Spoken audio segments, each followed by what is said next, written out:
Can't tell you anything about all those souls until I tell you about the Doodlebug. Up until that point, we had been storing the parts in, like our sheds and outbuildings, that kind of thing. And then we got an opportunity to work with this old farmer that had an old chicken coop that he could let us use. I think that thing was maybe around 20 by 20, a little slope roof on it and whatnot. And that was a trip. We had to clean all that out. We utilized that for a while, but I kept telling the farmer, I was saying, hey, what's happening with that big old gray barn you got there? He said, well, that thing's all full of junk, all family junk and crap like that. And hell, I think my granddaddy even told me there's an old car in there somewhere. And well, right there, it kind of sparked my interest, but the whole thing was to maybe get an opportunity of utilizing that barn, because that barn was huge. That barn was pushing like 55 feet deep and, 89 feet or so long. And, had 2 floors. It was an old bank barn, or the old, actually the old dairy that they used to run at the farm years ago with the family. And those doors were on those rollers that kind of hang like a door hinge, and they swung. And over years, I guess, that stuff got broken, and the doors were like sitting all cattywampus and whatnot. So needless to say, it took us a little while to get all that busted loose, and then we finally opened the door, only to be greeted with I'm telling you, if it wasn't 10 feet high, it wasn't an inch of hay. And this hay basically had been in there since I was born, all right? So, it had all kinds of, rodents in it, and, had old furniture that had all been chewed up by all the, raccoons and the foxes and the groundhogs and the cats, and you name it, it lived in there, it died in there, it was buried in there. We dug it up out of there. All right, it was nasty.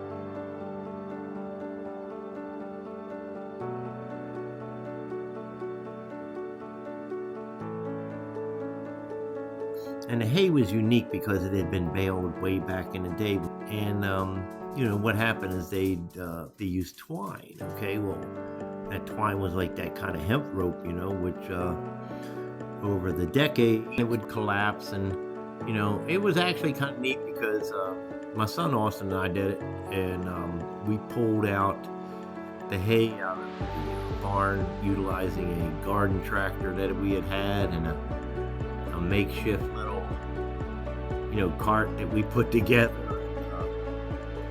That's really, I actually kind of say that's probably how Austin got so good backing up trailers, because I'm thinking that boy was 8.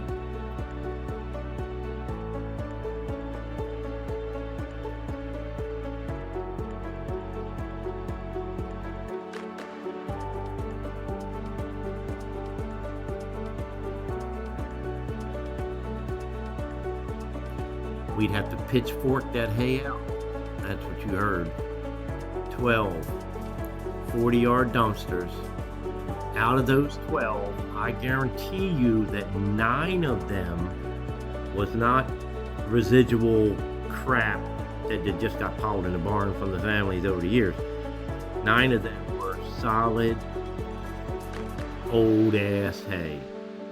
Now, we gave it to the dumpster guy. Naturally he charged us to dump it, but then we found out that he had dumped it out in his pastures for his horses to smash around into the mud with and all that. But nevertheless, he did get rid of it for us. But, so that's where we were at. Well, while we were pulling all that crap out of there, we found the Doodlebug.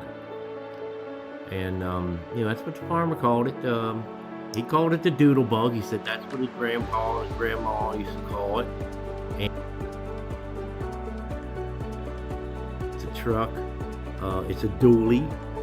straight six dually, and take the bales of hay out and feed the dairy cows out in the pastures and whatnot. So what they had done is they cut the cab off of it and took the doors off of it, and I'm sure the cows beat the crap out of the front fenders and the running boards, so they went too.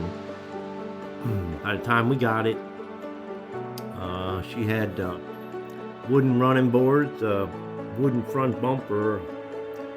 Her entire bed, if you call it that, was heavy oak and ash boards.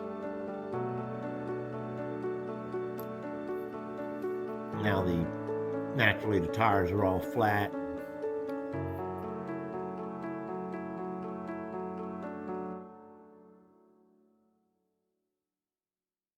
Rodents had been dead in there, and it was such a dry environment. It was like, they like the leather hides, where the jellified bodies got all smashed into those leather hides and stuff. I know you guys know what I'm talking about. I used to flip my kid out when I did that.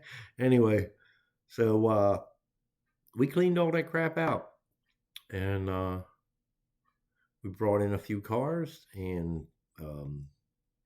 now the barn's where it's at.